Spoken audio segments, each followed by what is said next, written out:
criminal. How do you put money laundry for best man don't get money? You don't launder your own money now. Who broke you not criminal now? I don't to do charity. They wonder how. They don't know how they use debt to do charity. Anyways, we're outside. If you've not watched my video where I talked about the Verydarckman situation with the EFCC, check it out. Check it here. And you will understand exactly what I predicted, what I said there is what is playing out. Today, the NANS president was, released from the custody of DSS. It was alleged that he was arrested on Tuesday last week and now has been released after, a purported, press release or apology to the son of the president. I made a video about this, how he alleged that he was kidnapped by the son of the president and was tortured and all of that.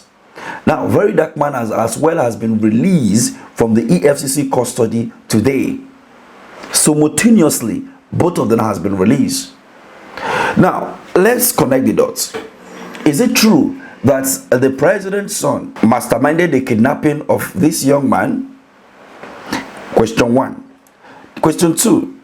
This apology given by this NAS president, some are already calling him fake NAS president, for which I'll be displaying what he wrote on the screen for you to take a look at. But subsequently, as we go on in the video, I'll be reading some parts of it for you. But can we say that this was, under duress? Like he said earlier, he alleged that he was kidnapped and was made to, write or, give a press briefing that he is no longer the last president and all of that. Nigeria will humble you. A lot of people have been reacting to this issue. And one can actually see that Nnamdi Kanu will also be released any moment from now. Oh, yes. Just like you see the distraction that happened between the EFCC and the Verydarckman, of which up till now, he has not been charged to cause, but has been released. You see? And now the NAS president has been released. You see? So now, you have seen a lot of people, politicians from the southeastern part of the country decamping to APC. And, agitating, or let's say campaigning for the president for 2027. Now, there could be also some political settlement whereby we are going to make sure that you emerge as the president in 2027. But before we do everything to make sure you emerge and continue with your, stay in power, now give us our son and we'll give you this favor in return. And the president, on the other hand, can also be playing another game whereby he may not even choose to release Nnamdi Kanu now, but he may choose to release him maybe after he won the election or has been declared as the winner in 2027. How about that? You see? So when you look at the issues in Nigeria, or you begin to wonder what is actually going on here. But the truth of the matter is that the apology letter written by Atiku Abubakar Isa, the purported NAS president, which reads that according to him, he said, "Please permit me, dear Nigerians, to set the record straight regarding my video that currently went viral across all social media platforms. In the video, I alleged the son of the president, Mr. Tinubu, and the Minister of Youth and Sport invited me to Lagos. I further stated that the minister and I hugged and thereafter offered me 100 million to support Tinubu, but I rejected the offer. And after that, let me paraphrase it. Let me summarize everything. After that, I was dragged to the NTA MD's office where I made a video, so that I can be free. It has become imperative to note that the offer of 100 million, which was alleged was made to me to support Mr. President, was clearly untrue, as Ladoja, who was desperate to get me out of my legitimate position, is, as a duly elected president of the National Association of Nigerian Students, NAS, fed me the lies and half-truths for the sole purpose of achieving his selfish agenda of taking over the reign of the student body through the back door. I won't go further with the reading. Who is this Ladoja?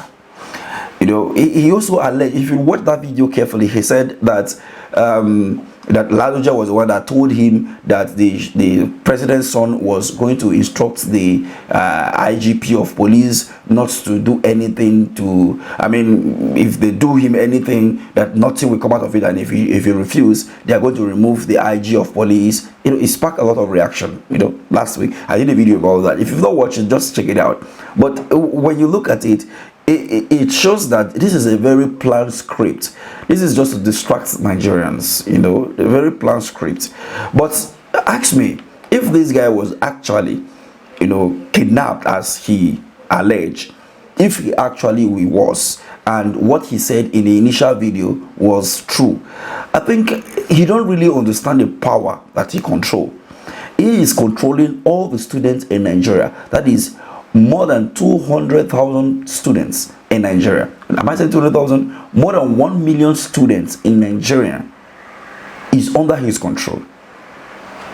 Remember, when this guy was SCG president, talking about Sori, in the late or mid-90s, during the Abacha reign, he led a protest in Lagos, which, you know, was one of the famous protests back then.